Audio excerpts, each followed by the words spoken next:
में सावन बीत राग शिव स्वरूप शिविकार हाँ जब मैं निकाल के देती योग समाधि सेवा जी को देखो जरा भगवान की जय, देखो जरा श्री पार्श्वनाथ भगवान की जय, महावीर भगवान की जय, शांति सागर छाड़ी महाराज की जय, संत श्री आचार्य श्री विद्यासागर महाराज की जय, महाराज की जय। जय। वात्सल्य रत्नाकर जन जन की आस्था के केंद्र श्री ज्ञान सागर जी महाराज जय।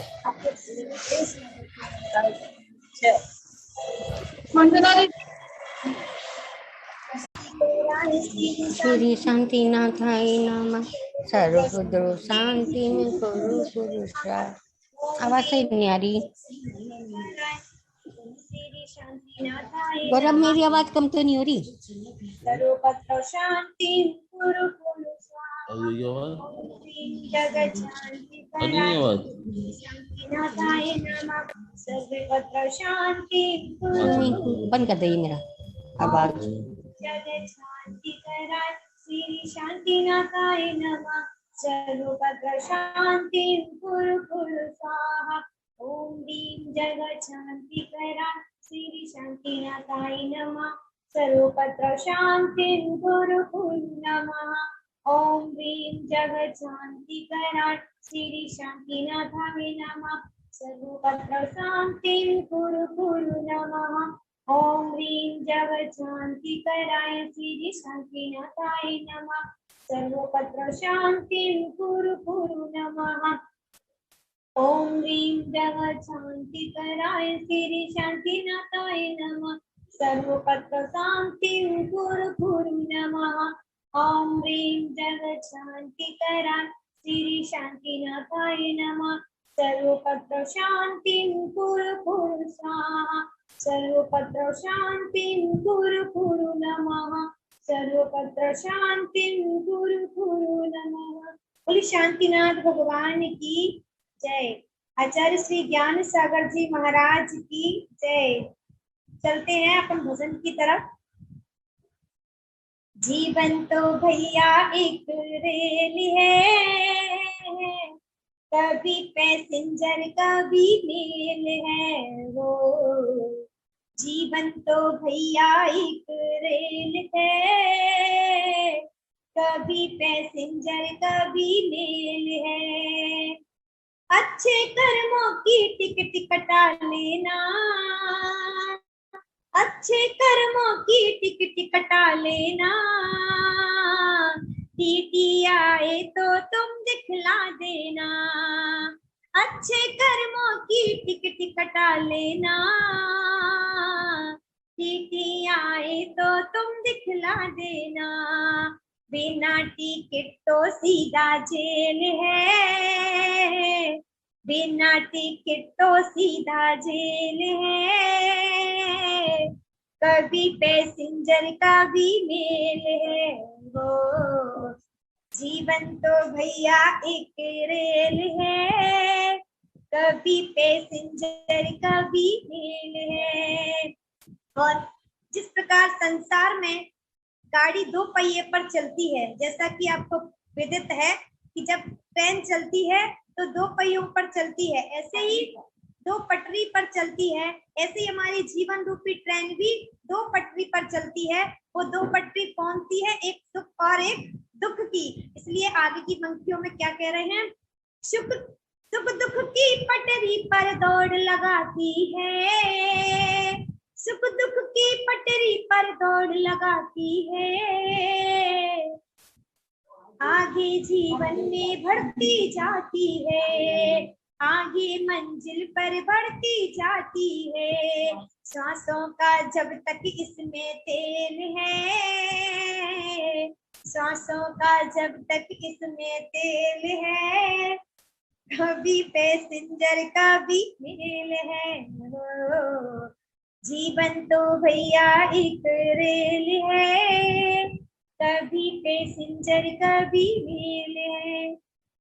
बोलिए अचल श्री ज्ञान सागर जी महाराज की जय।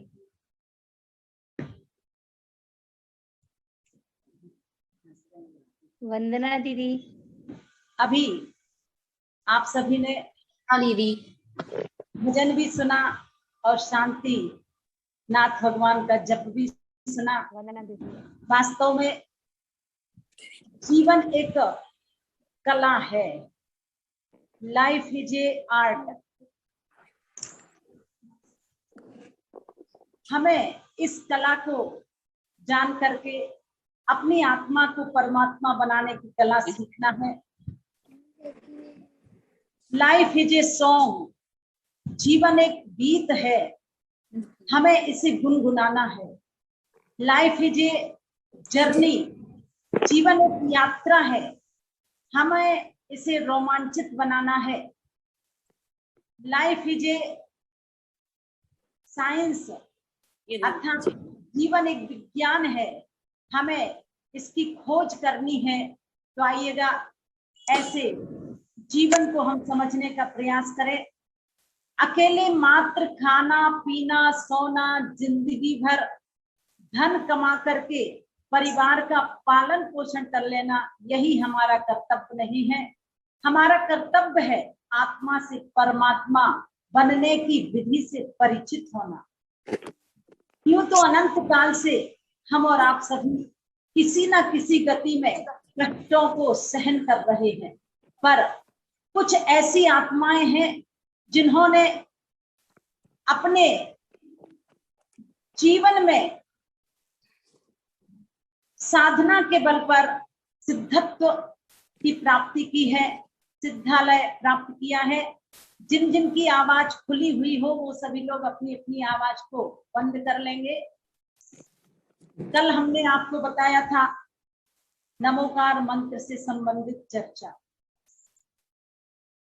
एक समय था जब मां मंत्र काम किया करते थे, उसके बाद एक समय आया जिसमें तंत्र काम करते थे, फिर समय आया जिसमें यंत्र काम करते थे, और आज के समय में कितने दुख की बात है कि सिर्फ षड्यंत्र काम करते हैं। हमें षड्यंत्र की तरफ नहीं जाना है, हमें ना ही मात्र यंत्र की तरफ जाना है, हमें तो उसी मंत्र की तरफ जाना है जो मंत्र वास्तव में सभी मंत्रों में महामंत्र के नाम से जाना जाता है, जिसे आदि मंत्र कहा गया है, जिसे मूल मंत्र कहा गया है, जिसे मंगल मंत्र कहा गया है, जिसे मृत्युंजयी मंत्र कहा गया है, जिसे Recording in progress. Recording stopped. जिसे सर्व सिद्धिदायक मंत्र कहा गया है, जिसे तरण तारण मंत्र कहा गया है, और जिसे पंच परमेष्टि वाचक मंत्र कहा गया है। इतना ही नहीं, इस मंत्र को केवल ज्ञान मंत्र भी कहते हैं। क्यों? क्योंकि इस मंत्र के माध्यम से केवल ज्ञान भी हम प्राप्त कर सकते हैं। तो आइएगा, कहा गया है नमोकार मंत्र की पूजन में, आप सभी भी पढ़ते हैं, एक और तराजू पे अखिल गुण को चढ़ाऊं, एक और महामंत्र अक्षरों को धराऊं, इस मंत्र के पढ़ले को उठा ना सके कोई, महिमा अनंत यह धरे ना इसका दृश्य कोई।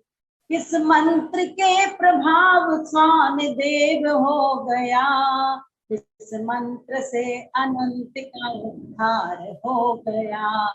इस मंत्र की महिमा को कोई गा नहीं सके, इसमें अनंत शक्ति पार पा नहीं सके।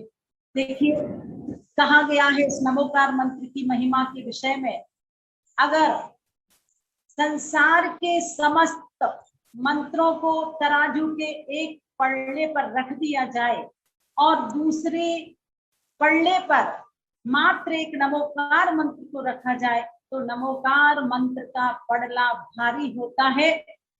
और आपको ये भी ज्ञात है कि इस मंत्र के प्रभाव से एक कुत्ता देव हो गया था। इस मंत्र के प्रभाव से कितनों का उद्धार हुआ है, यह बात किसी से छुपी नहीं है।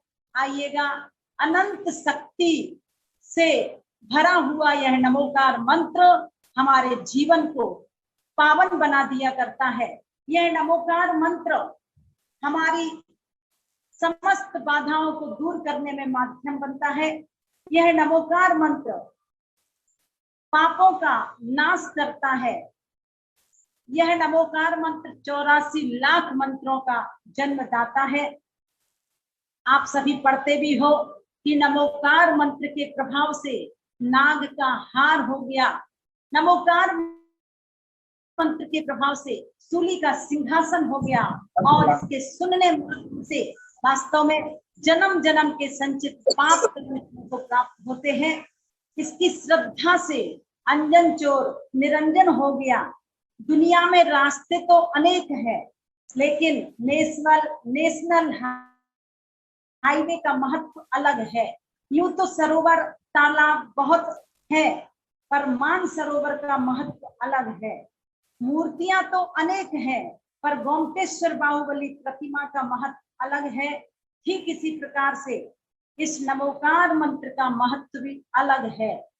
कहा गया है, जिस प्रकार नदियों में गंगा नदी, पर्वतों में हिमालय पर्वत, क्षेत्रों में सम्मेद शिखर, देवों में वीतराग देव, व्रतों में अहिंसा व्रत का, पर्वों में पर्युषण पर्व, अष्टानिका पर्व का महत्व है, ठीक इसी प्रकार से मंत्रों में नमोकार मंत्र का महत्व है।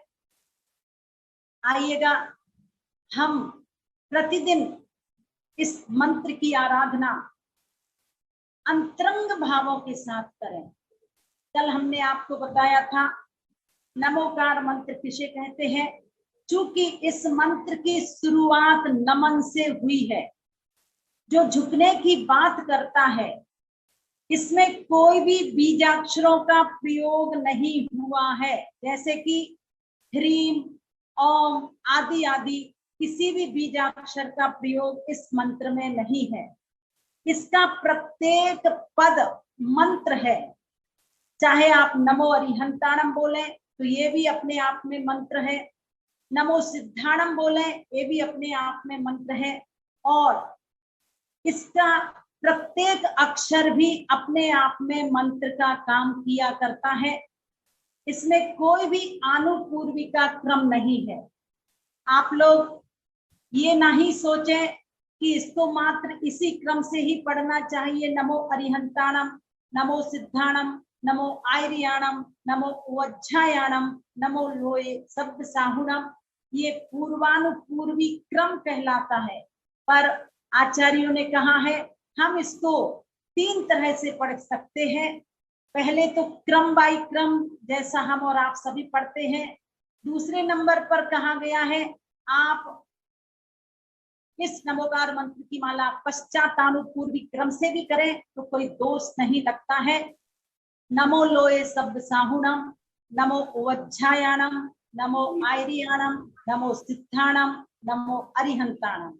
और एक बात निश्चित मानिएगा कि आपको नमोकार मंत्र याद है, इसलिए क्रम से जो आप पढ़ते हो उसमें आपको रात्रि के समय भी मंत्र क्रम से सुना दीजिए तो आप बिल्कुल सहज रूप से सुना सकते हो। पर आपसे अगर कहा जाए उच्चारण कीजिए तो आप उतनी स्पीड में इस मंत्र का उच्चारण नहीं कर पाते हैं। तो निश्चित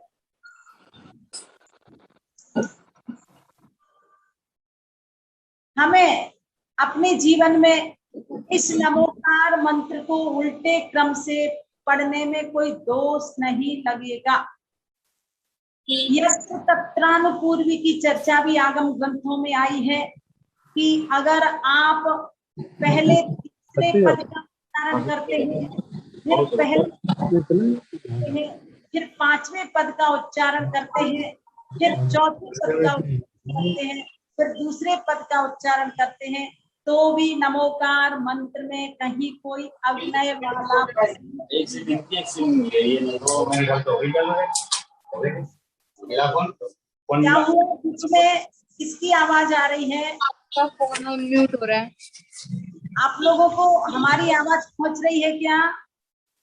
दीदी नहीं, बहुत आवाज आ रही है पीछे से। बीच में कोई भी अपनी आवाज मत खोलिएगा।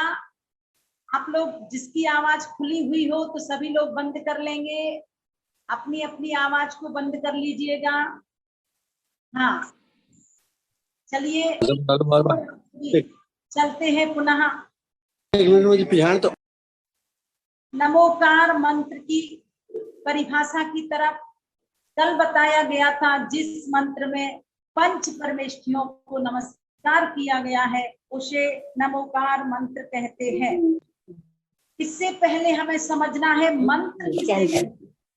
तो जो वास्तव में मन को मजबूत बनाते हैं वह मंत्र कहलाते हैं, या मन को शक्ति प्रदान करते हैं वो मंत्र कहलाते हैं। और भी परिभाषा है, जो मन की विकारी भावों से रक्षा करता है वह मंत्र कहलाता है। मंत्र, मंत्र शब्द में मन और त्र अर्थात मन की जो विकारी भावों से रक्षा करता है उसका नाम मंत्र है।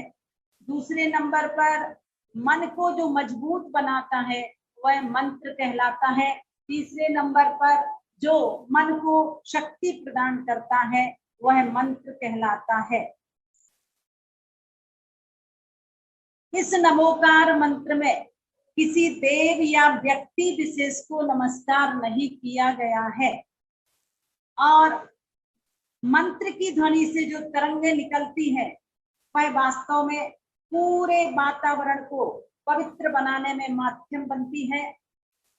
नमोकार मंत्र मुक्ति का प्रदाता मंत्र है, और इस मंत्र को सभी मंत्रों का राजा कहा गया है। सबसे पहले नमो अरिहंताणम, अर्थात अरिहंत परमेष्ठी के लिए नमस्कार हो। कौन है अरिहंत परमेष्ठी? हम चलते हैं पंच परमेष्ठी के परिचय की तरफ।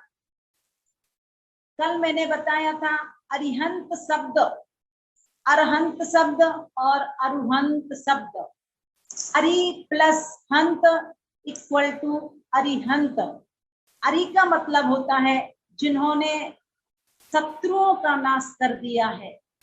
आइएगा, अब हमें समझना है कि बाहर के शत्रुओं को नष्ट करना तो फिर भी सरल है, परंतु हमारे अंदर अनंत काल से जो कर्म रूपी शत्रु है उन कर्म रूपी शत्रुओं का हनन करना, उन कर्म रूपी शत्रुओं को नष्ट करने के लिए जो प्रक्रिया की जाती है वह बहुत कठिन होती है। आचार्य परमेष्ठी, उपाध्याय परमेष्ठी, साधु परमेष्ठी जीवन में क्रम से अरिहंत अवस्था प्राप्त करते हैं, वही लास्ट में जाकर के सिद्ध अवस्था प्राप्त करते हैं। पर ध्यान रखना, मोक्ष मार्ग में आचार्य और उपाध्याय परमेष्ठी बाधा उत्पन्न करने वाली होती है। जिस समय आचार्य और उपाध्याय परमेष्ठी समाधि किया करते हैं उस समय अपना पद किसी योग्य शिष्य को प्रदान किया करते हैं, और स्वयं साधु परमेष्ठी के रूप में उन आचार्य परमेष्ठी के निर्यापकत्व में समाधि पूर्वक स्मरण करते हैं। बहुत कम ऐसे संयोग बन पाते हैं, क्योंकि दीदी आवाज नहीं आ रही।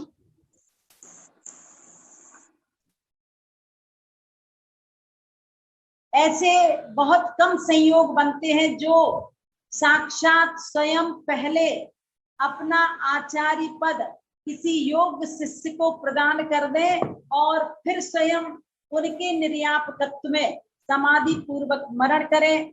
आचार्य श्री विद्यासागर जी महाराज श्री वास्तव में जिन्होंने अपने गुरु महाराज की बहुत अच्छी तरह से समाधि कराई और आचार्य श्री ज्ञान सागर जी महाराज श्री ने अपना आचार्य पद आचार्य श्री मुनि श्री विद्यासागर जी महाराज श्री को प्रदान किया।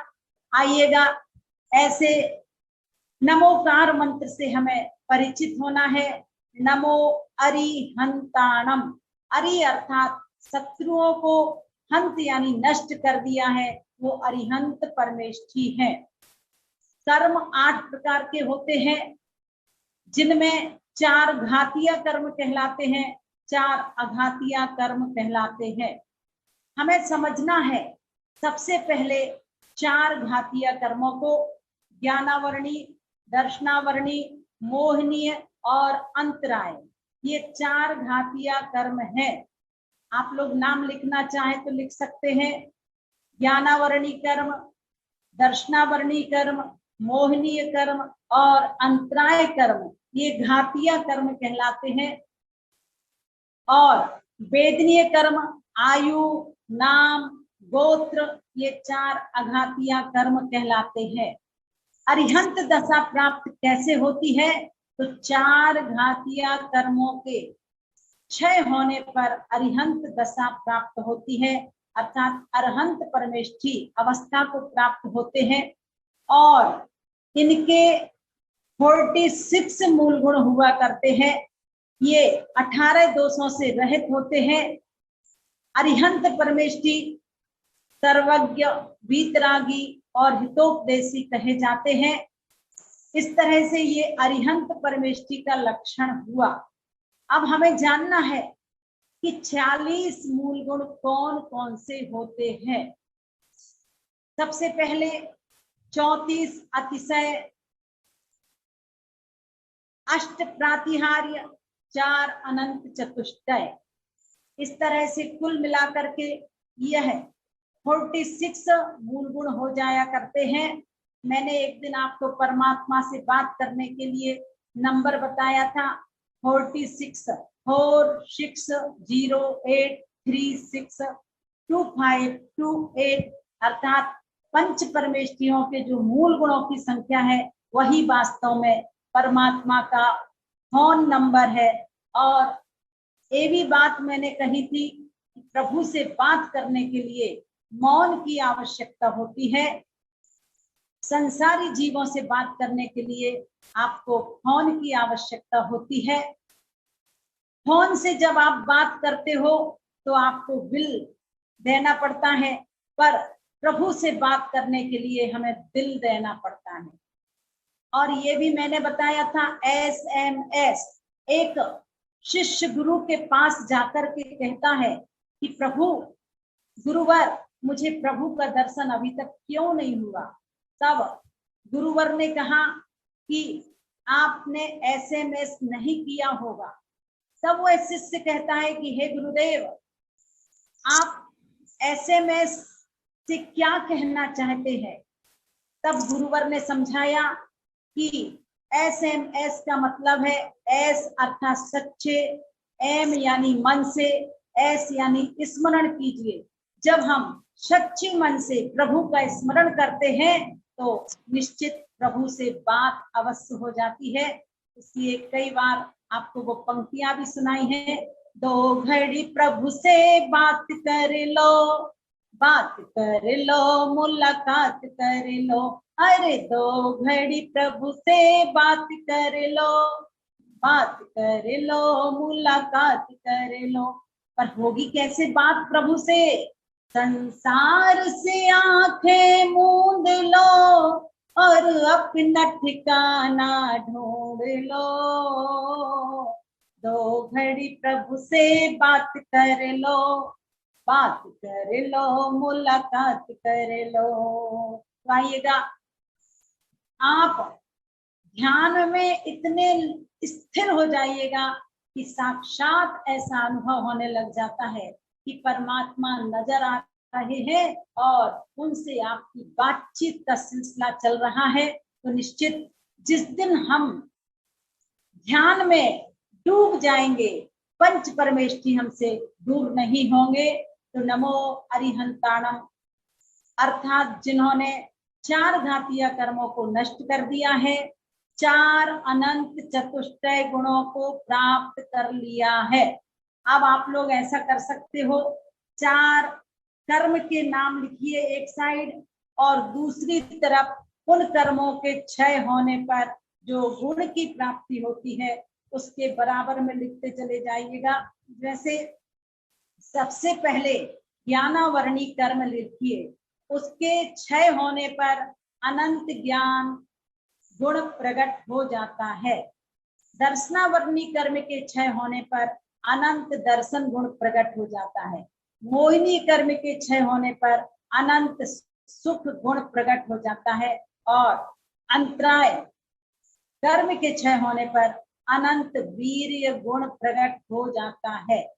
विनय पाठ में प्रतिदिन हम और आप सभी पढ़ते हैं, अनंत चतुष्टय धनी तुम ही हो सिरताज। तो अनंत चतुष्टय क्या है? तो ये 4 घातिया कर्मों के क्षय होने पर एक एक गुण की जो अभिव्यक्ति होती है वही अनंत चतुष्टय नाम से जाना जाता है। ज्ञानावरणी कर्म के क्षय से अनंत ज्ञान गुण प्रकट होता है। दर्शनावरणी कर्म के क्षय से अनंत दर्शन गुण प्रकट होता है। मोहिनीय कर्म के क्षय से अनंत सुख गुण प्रकट होता है। और अंतराय कर्म के क्षय से अनंत वीर्य गुण प्रकट होता है। तो आपको परिभाषा अच्छी तरह याद रखना है। जिन्होंने 4 घातिया कर्मों पर क्षय कर दिया है और 4 अनंत चतुष्टय गुणों की प्राप्ति कर ली है, जिनके 18 दोष नहीं है, जिनके 46 मूल गुण होते हैं, जो सर्वज्ञ वीतरागी हितोपदेशी कहलाते हैं, वो अरिहंत परमेष्ठी कहलाते हैं। इसका दूसरा नाम अरहंत परमेष्ठी। अर्ह्य शब्द पूजा के अर्थ में आता है, अर्थात जो पूजनीय है वो अरहंत कहलाते हैं। और अरु ये श्वेतांबरों में प्रचलित है, तो अरु अर्थात जो जन्म मरण से रहित हो गए हैं वो अरुहंत कहलाते हैं। इस तरह से ये 3 नाम अरिहंत, अरहंत, अरुहंत आपसे पूछा जा सकता है।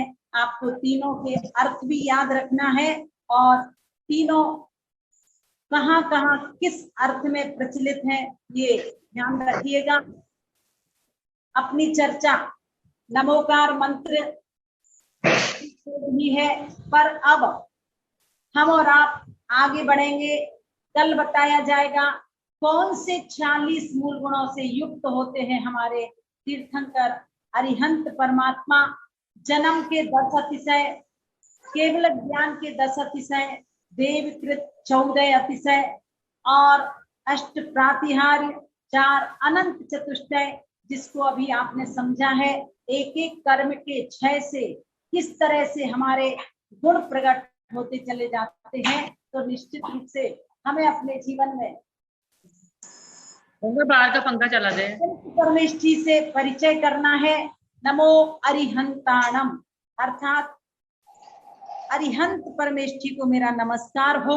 और अब हम और आप सभी चलते हैं 6 ढाला ग्रंथ की तरफ। पंडित दौलत राम जी ने इस 6 ढाला ग्रंथ की रचना लगभग 150-200 वर्ष पूर्व की थी। पंडित दौलत राम जी की स्मरण शक्ति बहुत अच्छी थी। वह प्रिंट का काम किया करते थे, बहुत पहले एक बार जानकारी दी थी।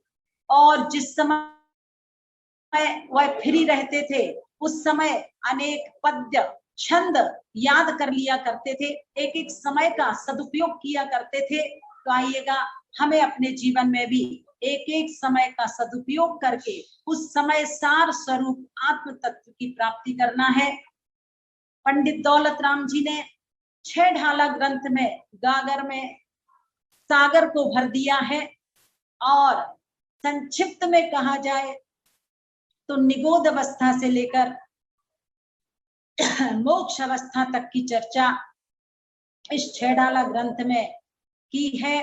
पतित से हम कैसे पावन अवस्था को प्राप्त कर सकते हैं, हम कैसे इन चारों गतियों के दुखों से छुटकारा प्राप्त कर सकते हैं, इसकी चर्चा पंडित दौलत राम जी कर रहे हैं। सर्वप्रथम प्रथम ढाल में चारों गतियों के दुखों की चर्चा आपने सुनी है। त्रियंच गति में कैसे कैसे कष्टों को सहन किया, चाहे वो निबोध अवस्था हो, चाहे पृथ्वी का एक, जल का एक, अग्नि का एक, वायु का एक, वनस्पति का एक की अवस्था हो, चाहे त्रस पर्याय 2 इंद्री, 3 इंद्री, 4 इंद्री, पंचेंद्रीय अवस्था को प्राप्त हो, और चाहे असैनी पंचेंद्रीय अवस्था और चाहे सैनी अवस्था। और उसके बाद बताया गया था छेदन, भेदन, भूख, प्यास आदि आदि कष्टों को हमने और आपने त्रियंच गति में प्राप्त किया है। अत्यंत संक्लेश परिणामों के कारण, कषाय की तीव्रता के कारण, अतिक परिग्रह के कारण यह जीव नरक गति के अपार कष्टों को सहन करता है। वहां पर भी अनेक प्रकार के कष्टों की चर्चा आपको कई बार बता दी गई है, चाहे वह भूमि से संबंधित हो, चाहे वह नदी से संबंधित हो, चाहे वृक्ष से संबंधित हो, चाहे असुर कुमार जाति के देवों से संबंधित हो, चाहे सर्दी, गर्मी, भूख, प्यास के दुखों की चर्चा से संबंधित हो।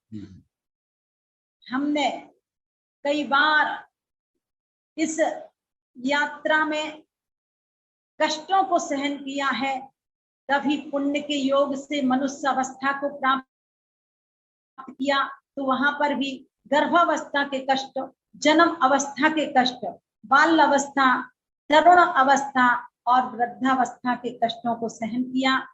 कभी यह जीव अकाम निर्जरा के कारण देव गति में गया तो वहां पर भी विषयों की चाह में जलता रहा, और अंत में जब 6 महीना पहले मंदार नामक माला मुरझाना शुरू हो जाती है तो सोचते हैं, ओहो अब मुझे माँ के गर्भ में जाना पड़ेगा, कैसे रहूंगा मैं वहां पर इतनी छोटे से स्थान में, और कैसे मैं उन कष्टों को सहन करूंगा। इससे अच्छा तो मैं एकेंद्रीय अवस्था को प्राप्त हो जाऊं कि मुझे अब ये सारा वैभव नहीं मिलेगा, मुझे ये सुंदर सुंदर देवांगनाएं नहीं मिलेंगी। इस तरह से मानसिक दुख सबसे ज्यादा देव गति के जीवों के हुआ करता है। तो निश्चित रूप से ऐसे भवनत्रिक अवस्था को प्राप्त हो करके कभी यह जीव वैमानिक देवों में जन्म लेता है तो वहां पर भी सम्यक दर्शन के बिना दुखी रहता है, और वहां से फिर एकेंद्रीय अवस्था को प्राप्त होता है। इस तरह से ये संसार का परिभ्रमण अनंत काल से चल रहा है। हमें यह भी जानना है कि देव गति के जीव पृथ्वी का एक, जल का एक और वनस्पति का एक में उत्पन्न होते हैं, अग्नि का एक और वायु का एक में उत्पन्न नहीं होते हैं।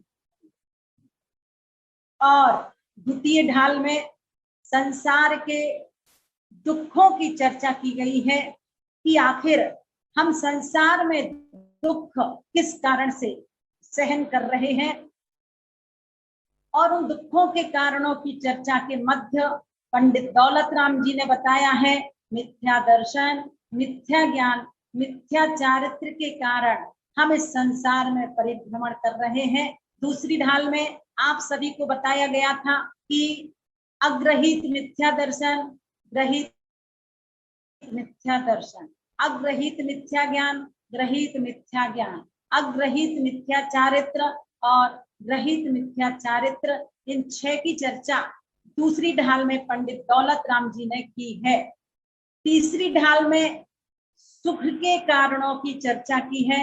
सुख के कारण क्या है, हम कैसे सुख प्राप्त करें, दुख से कैसे छुटकारा मिले, इसके लिए पंडित दौलत राम जी ने कहा सम्यक दर्शन, सम्यक ज्ञान, सम्यक चारित्र को धारण करने से हम दुख से छुटकारा प्राप्त कर सकते हैं। और तीसरी ढाल में विशेष रूप से सम्यक दर्शन की चर्चा के मध्य आप सभी ने सुना व्यवहार सम्यक दर्शन किसे कहते हैं, निश्चय सम्यक दर्शन, निश्चय सम्यक ज्ञान, निश्चय सम्यक चारित्र किसे कहते हैं। सात तत्वों का यथार्थ श्रद्धान करना, ये व्यवहार सम्यक दर्शन है। और सात तत्व कौन कौन से हैं? जीव, अजीव, आश्रव, बंध, संवर, निर्जरा, मोक्ष। और साथ ही साथ आपने जाना है कि आत्मा के तीन भेद हैं, बहिरात्मा, अंतरात्मा, परमात्मा। बहिरात्मा किसे कहा है? जो शरीर और आत्मा को एक मानता है वो बहिरात्मा है। जो शरीर और आत्मा को अलग अलग मानता है वो अंतरात्मा है। और ऐसे अंतरात्मा के तीन भेद आप सभी ने सुने पड़े हैं, उत्तम अंतरात्मा, मध्यम अंतरात्मा और जघन्य अंतरात्मा। इनके गुणस्थानों की चर्चा भी आपने की थी, सुनी थी। और अब इसके बाद आपको बताया जा रहा है अजीव तत्व के पांच भेद, उद्गल, धर्म, अधर्म, आकाश, काल। और इसके साथ ही साथ आश्रव, बंध, संवर, निर्जरा, मोक्ष किसे कहते हैं। सभी चर्चा सुनने के बाद आपने सम्यक दर्शन के 8 अंग की चर्चा, 25 दोष की चर्चा सुनी थी। और इसके साथ ही साथ सम्यक दर्शन की महिमा आपने पढ़ी थी कि सम्यक दृष्टि जीव मरण करके कहाँ कहाँ नहीं जाता है, ये मोक्ष महल की प्रथम सीढ़ी है। और सम्यक दर्शन जब तक नहीं होता है तब तक ज्ञान समीचीन नहीं कहलाता है। इसलिए हे भक्त जीवो, इस सम्यक दर्शन को धारण करो और अपने नर जन्म को सफल सार्थक करो। इसके बाद आप सभी ने पढ़ा है चतुर्थ ढाल, जिसमें राइट नॉलेज अर्थात सम्यक ज्ञान की चर्चा है। और उस सम्यक ज्ञान की चर्चा के मध्य आप सभी को बताया गया था कि जो अपने आप को जानता है और पर पदार्थों को जानता है, जैसे दीपक अपने आप को भी प्रकाशित करता है और दूसरे पदार्थों को भी प्रकाशित करता है, जैसे सूर्य जब उदित होता है तो अपने आप को भी प्रकाशित करता है और दूसरों को भी प्रकाशित करता है, इस तरह से ही ज्ञान है, वह अपने आप को भी जानता है और पर पदार्थों को भी जानता है। संशय, विपर्य, अनध्यवसाय से रहित जानना। अगर आपके ज्ञान में संशयपना है, रास्ते में जा रहे हो, आपको कहीं मन में शंका हो गई कि रस्सी है या सांप है, तो ये राइट नॉलेज नहीं कहलाएगा। कई बार आप रस्सी को सांप समझ लेते हैं और सांप को रस्सी समझ लेते हैं, या सीप को चांदी समझ लेते हैं, चांदी को सीप समझ लेते हैं। तो जब तक संशयपना है, विपरीत ज्ञान है, तब तक वो राइट नॉलेज नहीं कहलाता है। आप रास्ते में जा रहे हो और आपके पैर में कुछ भी चुभ गया और आपने उस पर ध्यान नहीं दिया होगा कुछ, तो वो भी वास्तव में अनिश्चित ज्ञान है। आपको उस समय एक निश्चित ज्ञान कर लेना चाहिए कि पैर में कांटा लगा है या कीली लगी है या कांच की कोई वस्तु लग गई है, तभी तो आप सही तरीके से उसका उपचार करोगे। और इसके साथ ही साथ बताया गया है कि सकल लाख बातों की एक बात यही है, अपने जीवन में सम्यक ज्ञान की प्राप्ति कीजिए और उस सम्यक ज्ञान की प्राप्ति के लिए तत्वों का अभ्यास करना, माँ जिनवाणी का पठन पाठन करना। आप जितना अधिक स्वाध्याय करोगे उतना अधिक आपका ज्ञान का विकास होगा। और जो व्यक्ति स्वाध्याय नहीं करते हैं, प्रमाद करते हैं, व्यर्थ की बातों में अपना समय निकाल देते हैं, वो वास्तव में इस नर जन्म को सफल सार्थक नहीं करते हैं। तो आइए, अभी अपनी चर्चा जो चल रही है वह चल रही है श्रावक के 12 व्रतों की चर्चा। क्योंकि चौथी ढाल में कुछ छंदों में तो राइट नॉलेज अर्थात सम्यक ज्ञान की चर्चा है और कुछ छंदों में 12 व्रतों की चर्चा है। तो कल आपको बताया था दिग्व्रत, देश व्रत किसे कहते हैं, और इसके साथ ही साथ अनर्थ दंड व्रत के 2 व्रतों की चर्चा कर दी गई थी। हमें किसी के विषय में सोचना नहीं चाहिए कि इनकी हार हो जाए, इनकी जीत हो जाए। ये अपध्यान नामक अनर्थ दंड कहलाता है। और दूसरे नंबर पर बताया था कि हमें पाप का उपदेश देने वाले शब्द नहीं बोलना चाहिए। ऐसा कोई उपदेश नहीं देना जो पाप को बढ़ाने में माध्यम बने, तो ये पापोपदेश नामक अनर्थ दंड है। और अब हम और आप सभी 12वें नंबर के छंद की तरफ चलते हैं। अनर्थ दंड के शेष 3 जो भेद हैं उनका स्पष्ट खुलासा पंडित दौलत राम जी ने किया है। कर प्रमाद जल भूमि वृक्ष पावक न विराधे, असि धनु हल हिंसो पिकरण नहीं दे यस लादे। राग द्वेष कर तार कथा कबहु न सुनीजे, और अनरथ दंड हेतु अगति न कीजे। एक एक शब्द की तरफ बहुत ध्यान दे करके देखना है। कर प्रमाद जल भूमि वृक्ष पावक न विराधे, ये प्रमाद चर्या नामक अनर्थ दंड कहलाता है। आप प्रमाद के वशीभूत होकर के भूमि अर्थात पृथ्वी, जल, पावक अर्थात अग्नि और वृक्ष ना विराधे, अर्थात प्रमाद के वशीभूत होकर के हमें पृथ्वी का एक, जल का एक, अग्नि का एक और वनस्पति कायिक जीवों का घात नहीं करना चाहिए। कई लोग बहुत प्रमादी होते हैं और प्रमाद के वशीभूत होकर के कई ऐसे कार्य कर जाया करते हैं जो हमारे जीवन में हिंसा में माध्यम बनते हैं। आप बैठे हुए हैं और बैठे बैठे पृथ्वी खोद रहे हो, उससे कोई आपका प्रयोजन नहीं है, फिर भी अगर आप उस तरह के कार्य करते हो तो ये अनर्थ दंड है। इनसे आपका कोई प्रयोजन सिद्ध नहीं होता है। इसलिए मैंने आपको बताया था, जब एक बहन चावलों को समेट करके चावलों को पंक्तिबद्ध तरीके से लगा रही थी और आचार्य श्री की नजर पड़ जाती है, तो आचार्य श्री जी ने कहा ये इस तरह यूं यूं करना भी अनर्थ दंड है। अर्थात हम जितना व्यर्थ का कार्य करते हैं, व्यर्थ का सोचते हैं, व्यर्थ का बोलते हैं, सब अनर्थ दंड के अंतर्गत आएगा।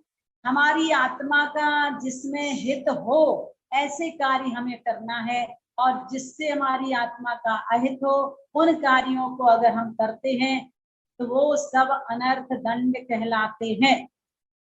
आइएगा, हमें और देखना है आगे।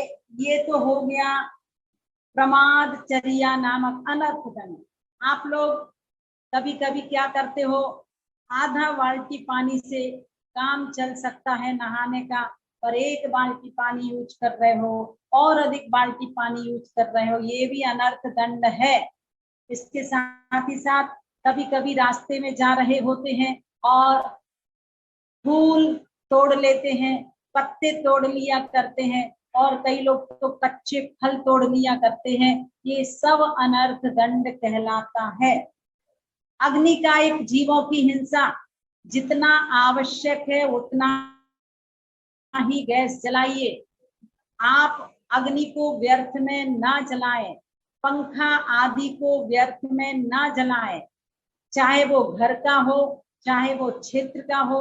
आप जब कभी यात्रा करने जाते हैं और कमरे से बाहर जब चले जाते हो तो उस समय पहले ध्यान रखिए लाइट का स्विच ऑफ किया है या नहीं, पंखे का स्विच ऑफ किया या नहीं, कूलर और एसी का स्विच ऑफ किया कि नहीं। अगर आप नहीं करते हो तो ये भी अनर्थ दंड कहलाता है। बहुत सारे कार्य हम अनर्थ दंड के कर जाया करते हैं, तो निश्चित हमें अपने जीवन में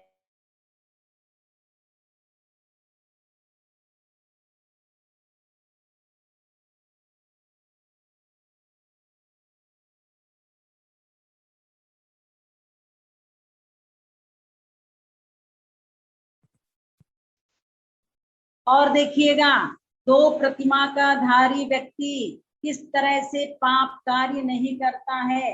असि धनु हल हिंसोपकरण नहीं दे यस लाधे।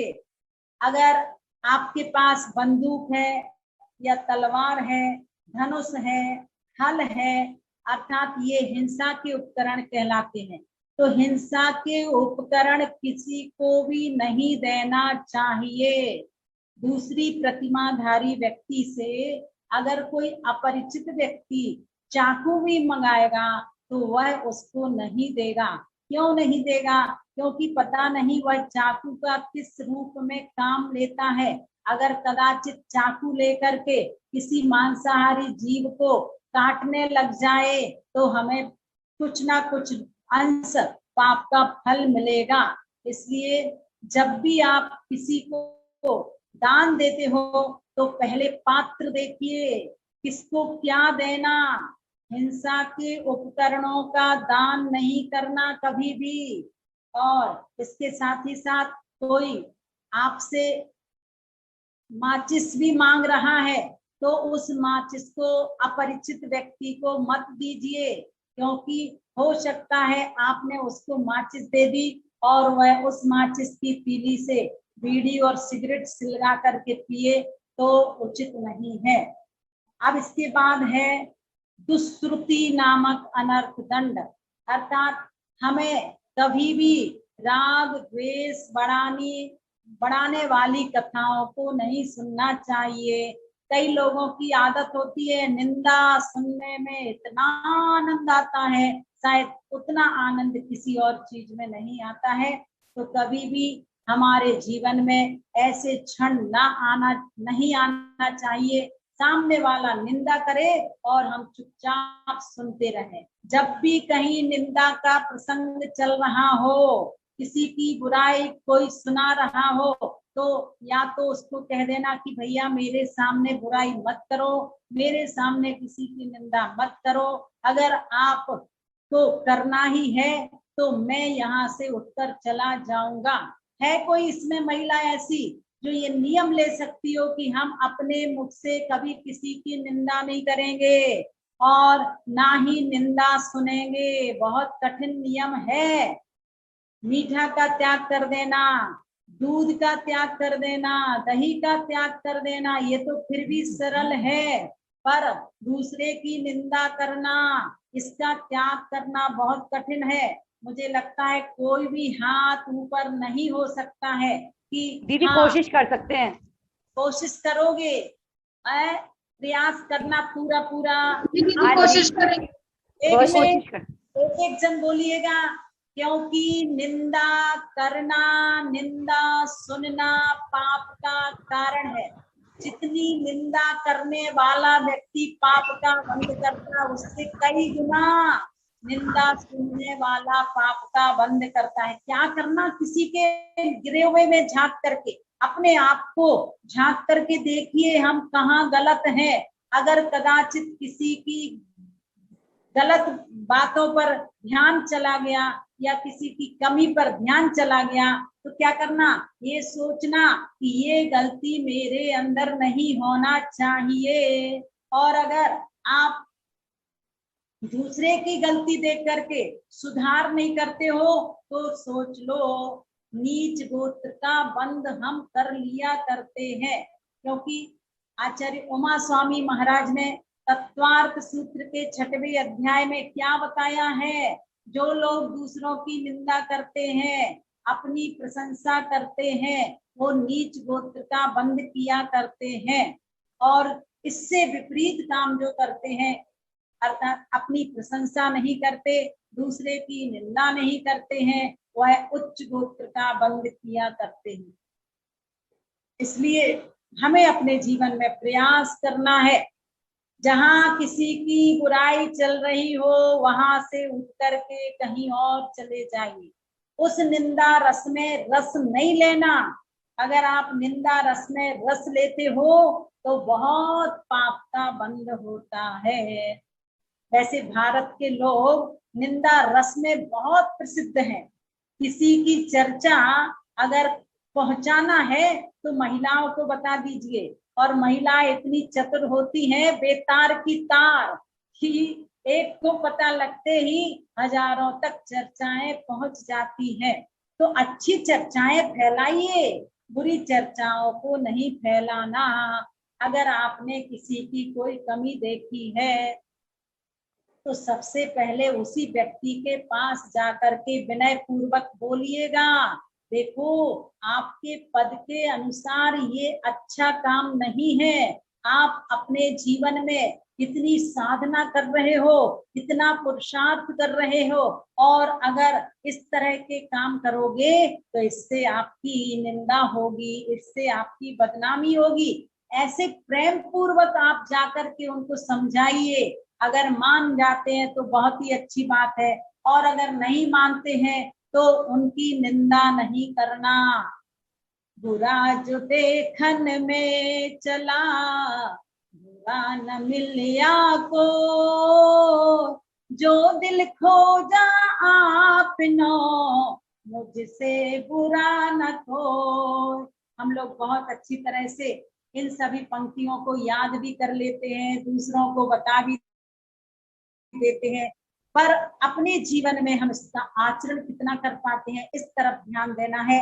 क्यों गैर की उधेड़ बुन में रहते हो हरदम, गैर से पहले अपना गिरेबान तो देखो, गैर से पहले अपना गिरेबान तो देखो हम कहाँ गलत है, मेरे अंदर क्या कमियां हैं, हमें अपने अंदर क्या सुधार लाना है। इस तरह अपने आप को देखो। आंख बंद करने के बाद ये आंखें दूसरे की तरफ नहीं, अपनी तरफ ध्यान देने का प्रयास करती हैं, तो निश्चित रूप से अरे सुधारक जगत की मत कर चिंता यार, तेरा ही मन जगत है, पहले इसे सुधार। बहुत पहले भी आप सभी को बताया था कि हमें अपने जीवन में अपने आप का सुधार करना है, किसी दूसरे को सुधारने में अपनी शक्ति बर्बाद मत कीजिए। हाँ, राग द्वेष करतार कथा कबहू न सुनीजे, अर्थात हे पंडित दौलत राम जी कहते हैं, जिन कथाओं को सुनने से राग द्वेष बढ़ता हो उन कथाओं को कभी नहीं सुनना, उन कथाओं को कभी नहीं बोलना, तो ये दुष्कृति नामक अनर्थ दंड कहलाता है। और भी अनेक प्रकार के ऐसे कार्य हैं जिनको करने से पाप का बंध होता है, उन कार्यों से हमें विराम लेना चाहिए। किसी की चुगली करना, किसी की बात इधर से उधर करना, ये सब अनर्थ दंड है। किसी भी तरह से अगर आप व्यर्थ का सोचते हो, सब अनर्थ दंड है। इस तरह से ये 5 अनर्थ दंड की चर्चा आपने सुनी। कौन कौन से 5 अनर्थ दंड के भेद हैं? सबसे पहले अपध्यान, दूसरे नंबर पर पापोपदेश, तीसरे नंबर पर प्रमादचर्या, चौथे नंबर पर हिंसोपकरण और 5वें नंबर पर दुष्श्रुति। इस तरह ये 5 अनर्थ दंड व्रत के भेद हो जाते हैं। इनका त्याग करना तब व्रत कहलाता है। अब आगे 4 शिक्षा व्रत की बात आती है कि 4 शिक्षा व्रत कौन कौन से हैं। शिक्षा व्रत किसे कहते हैं? जिनसे मुनि बनने की शिक्षा मिलती है वह शिक्षा व्रत कहलाते हैं। अर्थात अणुव्रत और गुणव्रतों के साथ जिनसे महाव्रत धारण करने की प्रेरणा मिलती है वो शिक्षा व्रत है। तो आइएगा, ऐसे कौन से व्रत हैं जिनसे हमें मुनि बनने की या महाव्रती बनने की शिक्षा मिलती है? धरे और समता भाव सदा सामायिक करिए, परव चतुष्टय माहि पाप तज प्रोसद डरिए, भोग और उपभोग नियम कर्म मत निवारे, मुनि को भोजन दे फेर निज करहि आहार। और देखिएगा,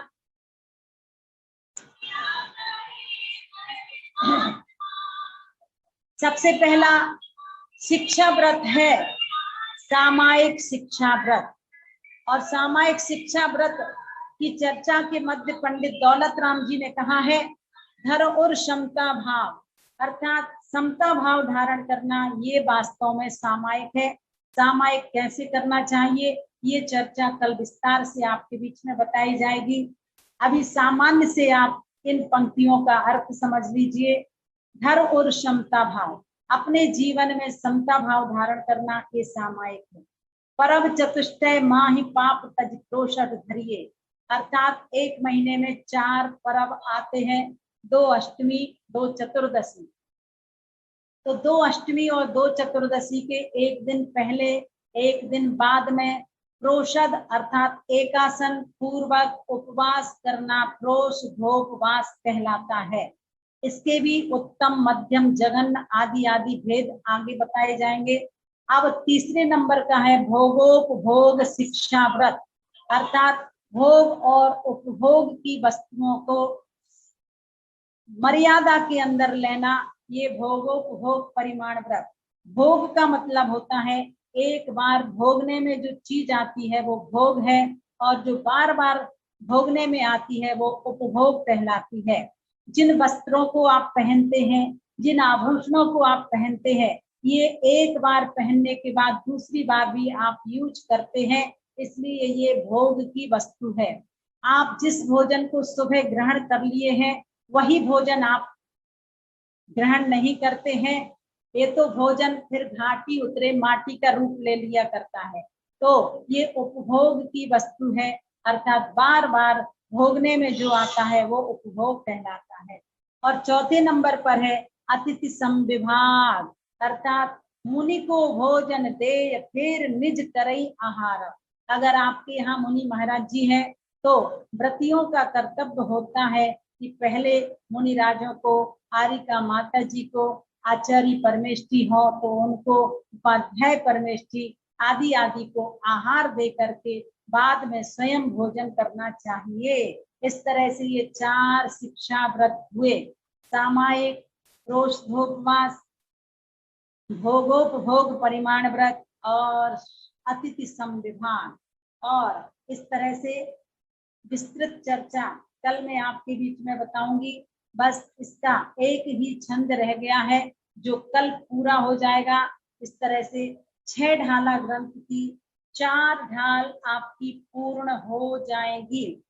और मैं चाहती हूँ कि जब ये 6 ढाला ग्रंथ प्रारंभ किया है तो इसको पूरा कर दूं। पूरा करना है या बीच में छोड़ना है? दीदी पूरा करना है, दीदी पूरा करना है। दीदी एक बार अनर्थगण की वापस भेद बता दीजिए। हाँ, सामायिक शिक्षा व्रत के दोनों के बता दीजिए दीदी। सामायिक प्रोषधोपवास, सामायिक शिक्षा व्रत, प्रोषधोपवास। तीसरे नंबर पर भोगोपभोग परिमाण व्रत। चौथे नंबर पर अतिथि संविभाग। दीदी अनर्थ दंड के 4 बजे जी, अनर्थ दंड में सबसे पहले बताया गया था अपत्य। दूसरे नंबर पर पापोपदेश। तीसरे नंबर पर प्रमादचर्या। चौथे नंबर पर हिंसोपकरण और 5वें नंबर पर दुष्श्रुति। इनकी विस्तृत चर्चा फिर बताएंगे। अब समय हो गया है प्रच्छना का, और प्रच्छना से संबंधित प्रश्न पूछे जा रहे हैं आप सभी से। सबसे पहले मानसी बहन जी बताएंगी नमोकार मंत्र किसे कहते हैं? हाँ, नमोकार मंत्र किसे कहते हैं? दीदी जिस मंत्र में पंच परमेश्वर को नमस्कार किया गया उसे नमोकार मंत्र कहते हैं। बहुत अच्छा। जिस मंत्र में पंच परमेष्ठियों को नमस्कार किया गया है उस मंत्र को नमोकार मंत्र कहते हैं।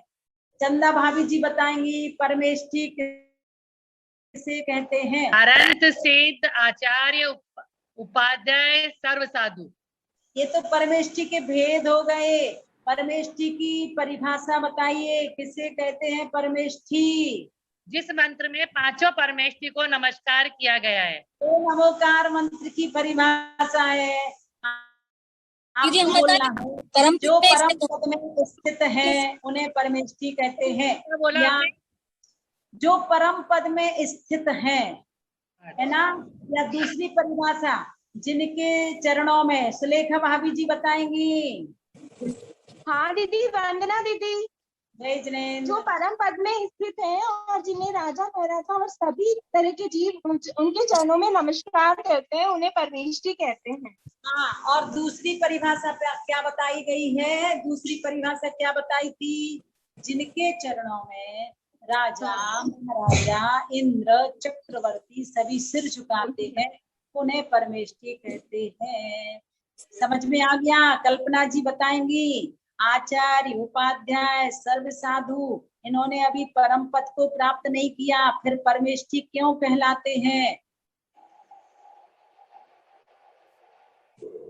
दीदी वंदना। जय जिनेन्द्र। दीदी, इनको परमेष्ठी इसलिए कहते हैं क्योंकि ये उस मार्ग पर लग गए हैं। बहुत अच्छा, ये भी आगे जाकर के उस परम पद को प्राप्त करेंगे। अरिहंत परमेष्ठी भी वास्तव में जीवन मुक्त परमेष्ठी कहलाते हैं। जीवित होते हुए भी वो मुक्त के समान है। इस तरह से आचार्य, उपाध्याय, साधु परमेष्ठी को भी परमेष्ठी कहा गया है। और अब सीमा जी बताएंगी, नमोकार मंत्र की रचना किसने की? सीमा जी। सचिन भाई कौन है? वंदना दीदी। जी हाँ, हाँ बोलिए सीमा जी, बोलिए। आचार्य पुष्पदंत और आचार्य भूतबली जिन्हें श्रीखंडागम ग्रंथ में। बहुत अच्छा। दीदी, ये तो अनादि निधन है नमोकार मंत्र। हाँ जी, कौन बोल रहा है? दीदी सीमा जैन। दीदी बोलिए, इसके और नाम बताइएगा। बहुत सारे नाम बताए थे आपको अभी इस मंत्र को, और क्या क्या बोलते हैं? दीदी हम बताएं? ओहो, नमो सिद्धाणम। नहीं बताना, इसको पूछना, वही बताएगा। बोलो सीमा जी। नमोकार मंत्र को महामंत्र, मंगल मंत्र, आदि मंत्र, अपराजित मंत्र आदि आदि अनेक नामों से जाना जाता है। सचिन जैन कौन है? सचिन जैन उत्तर देंगे क्या? दीदी वंदना। बहुत अच्छा, परमेष्ठियों के नाम सुना दीजिए। अरिहंत परमेष्ठी, सिद्ध परमेष्ठी, आचार्य परमेष्ठी, साधु परमेष्ठी, उपाध्याय परमेष्ठी, उपाध्याय परमेष्ठी, साधु। आज आपकी दुकान बंद है क्या? दीदी मैं तो लगभग डेली लेता हूँ क्लास। ओहो, तो हमको क्या पता, कुछ तो पूछते ना। चलिएगा, और अब आपको बताना है अरिहंत परमेष्ठी ने कितने कर्मों का क्षय कर दिया। अभी बताया था ना, 4 कर्मों का। 4 कर्मों का दीदी। 4 घाती कर्मों का। बहुत अच्छा, चलिएगा। और अब किरण जी बताएंगी 4 कर्म कौन कौन से नष्ट किए हैं? दीदी ज्ञानावर्णी, दर्शनावर्णी, मोहिनी, वेदनी है। अंतराय वेदनी नहीं, वो अघातिया कर्म में आता है। ठीक है ना? किसने उत्तर दिया? किसने उत्तर दिया? किरण जैन ने जी।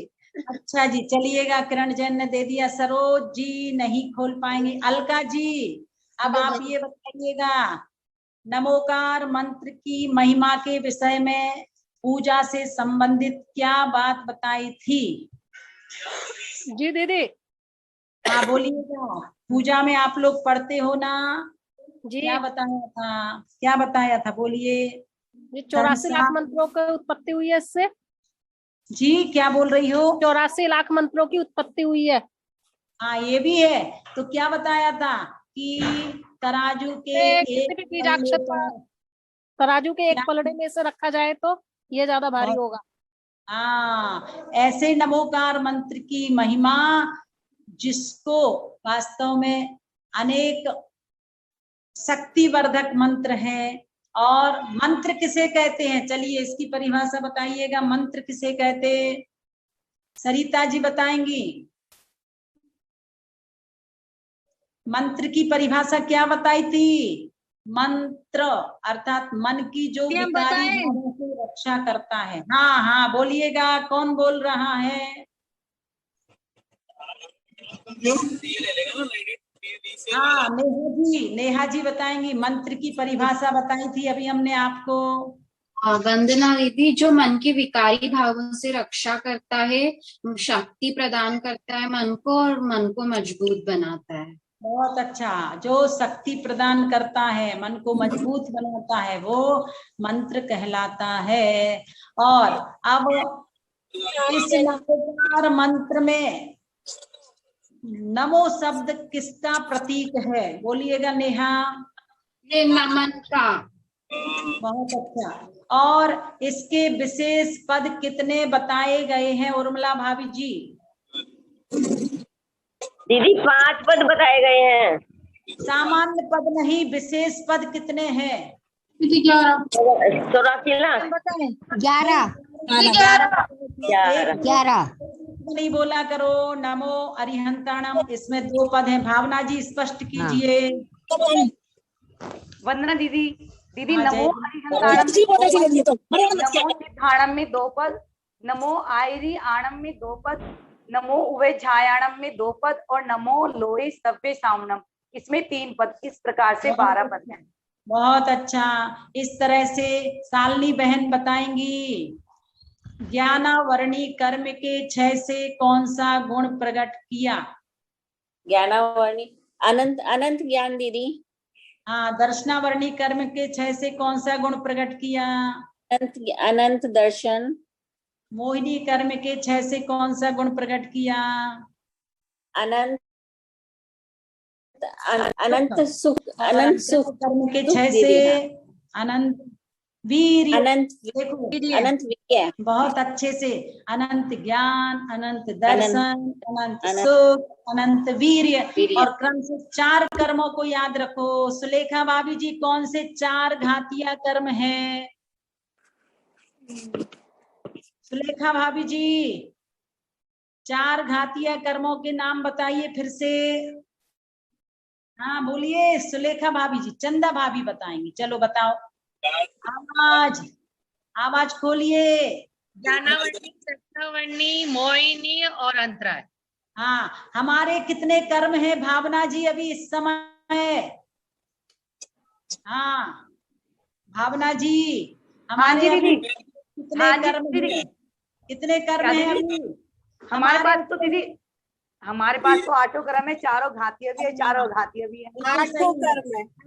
अब सविता भाभी जी बताएंगी अरिहंत परमेष्ठी के कितने मूल गुण होते हैं? अरिहंत परमेष्ठी के सविता भाभी जी आवाज खोलिए। 46। अरे सविता भाभी जी 36 कितने होते हैं मूल गुण? उन्हीं को बताने मैं बोली थी। हाँ सविता भाभी को बताने दीजिए। बोलिए भाभी जी। सविता भाभी। अरिहंत परमेश्वर 40 मूल गुण होते हैं। बहुत अच्छा। और अब सुधा जी बताएंगी कितने दोषों से रहित होते हैं अरिहंत परमेष्ठी?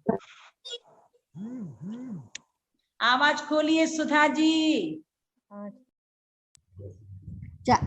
4 घातियों से। अरे सुनो, हमने क्या पूछा? कितने दोषों से?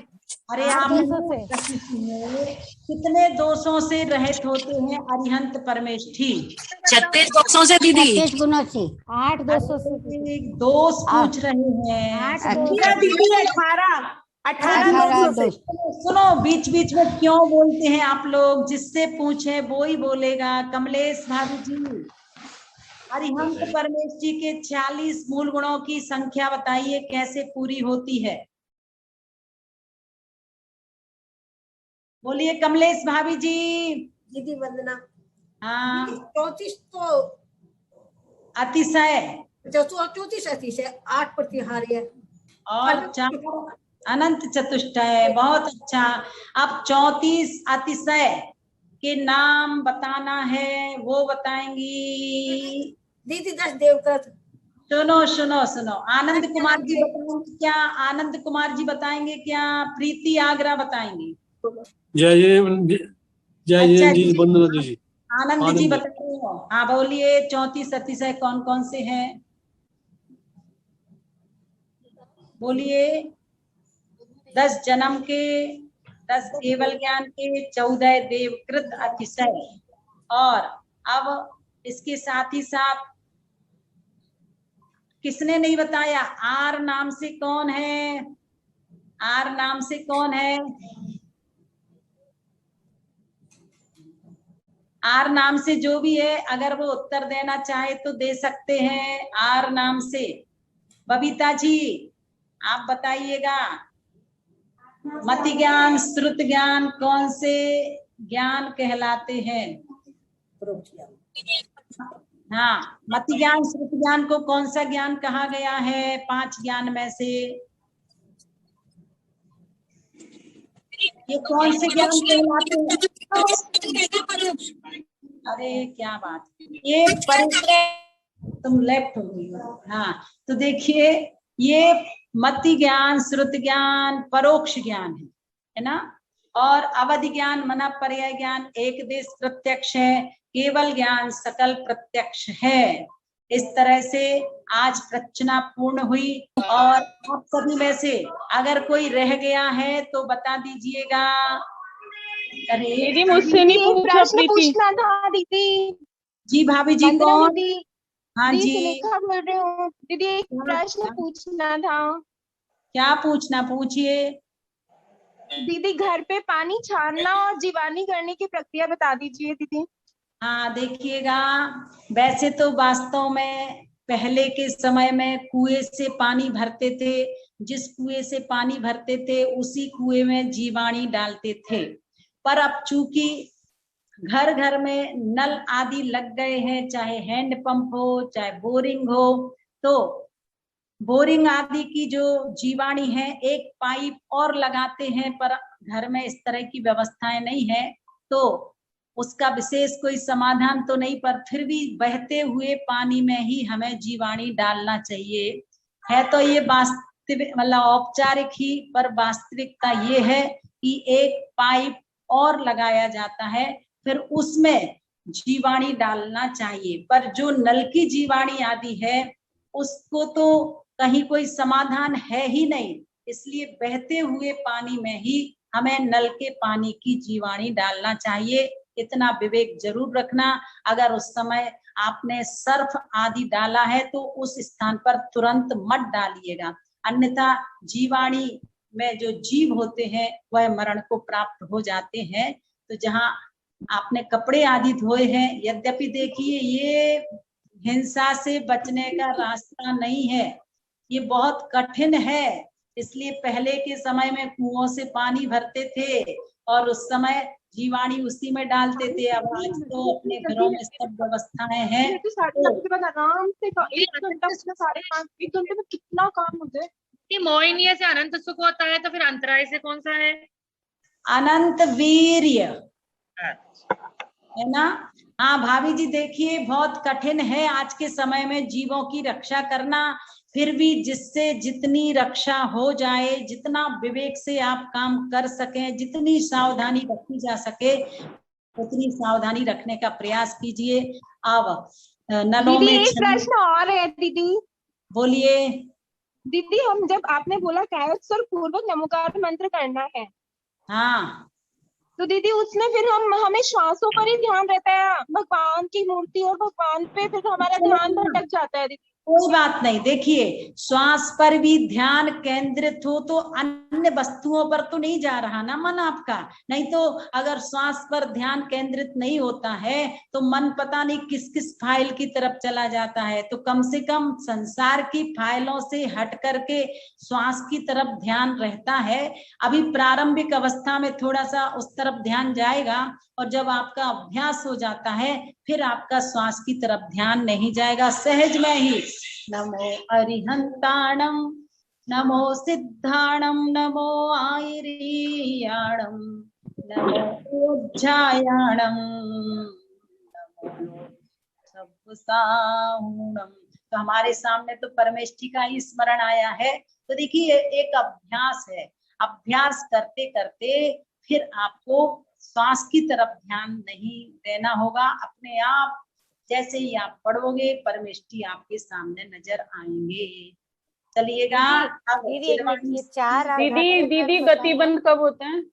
जी जी दीदी गतिबंध आयुबंध आपने बताया था कि समय में देखिए या एक दिन बहुत अच्छी तरह से आपको आयु बंद से संबंधित बात बताई जाएगी। चर्चा पूरी उसी दिन उससे ही संबंधित, क्योंकि अब समय हो चुका, किस तरह से हम आयु का बंद कब करते हैं तो उसकी चर्चा एक दिन बहुत अच्छे से बताई जाएगी। कल श्री दिगंबर जैन ज्ञान तीर्थ क्षेत्र पर क्या होना है, 48 परिवार के द्वारा 48 मंडल पर भक्तामर विधान कराया जाएगा। आप लोग भी 10-5 मिनट को जरूर जुड़िएगा, यही लिंक है। कुछ महिलाएं प्रतिदिन विधान में ऑनलाइन जुड़ करके भगवान की भक्ति करती है। मैं चाहती हूँ कल आप यहाँ पर भी देखिए। क्या समय होता है? टाइम क्या? सुनिए, कल 8:30 बजे से रहेगा, वैसे 9 से 10:15 तक समय रहता है। तो आइए आप पहले अभिषेक देखते हैं, शांति धारा देखते हैं, उसके बाद कल बहुत सुंदर तरीके से यहाँ पर विधान की प्रक्रिया प्रारंभ होगी। 48 परिवार अलग अलग एक मंडल पर बैठेंगे और फिर दीप अर्चना का कार्यक्रम भी चलेगा। और फिर कल से ही अखंड 2 दिन के लिए भक्तामर स्तोत्र का पाठ शुरू हो जाएगा, जिसमें आप सभी का भी ऑनलाइन सहयोग रहेगा। आप अपने अपने घरों में बैठ करके करिएगा। यहाँ तो जो श्रद्धालु आएंगे वह अखंड पाठ 29 तारीख तक करेंगे। तो निश्चित ये कोरोना महामारी के समय ने हम सभी को घर बैठे ही अनुष्ठान एवं पूजन आदि करने का अवसर दिया है। निश्चित हम सभी की यही भावना है कि जल्दी से जल्दी ये कोरोना महामारी हमेशा हमेशा के लिए विदा हो जाए और व्यक्ति जैसे पहली जिंदगी निश्चिंतता पूर्वक जीता था, वैसे तो किसी का कोई भरोसा ही नहीं है। पता नहीं कब किसका क्या हो जाए, पता नहीं कब कौन विदा हो जाए। कल की आशा में जीने वालों, पता नहीं कब जिंदगी की शाम हो जाए, कब जिंदगी की शाम हो जाए। तो निश्चित परम पूज्य आचार्य श्री ज्ञान सागर जी महाराज श्री हमें जाते जाते यही संदेश दे करके गए हैं कि कब हमारा अंतिम समय आ जाए कुछ भी नहीं पता। विधि का विधान बड़ा प्रबल है, तो निश्चित रूप से हम अपने जीवन मृत्यु को जिए, कोई भी बुराई ना कर सकता। के ज्ञान ते सुजन पालो पानी भारती तोय जप दिन रैन, जो तेरी शरणा गए सो पावे सुचैन। सदा यही मोक्ष का पंथ, तम मंत्रों में श्रेष्ठ है महामंत्र नव का, इसीलिए संभल पढ़ो महामंत्र नव।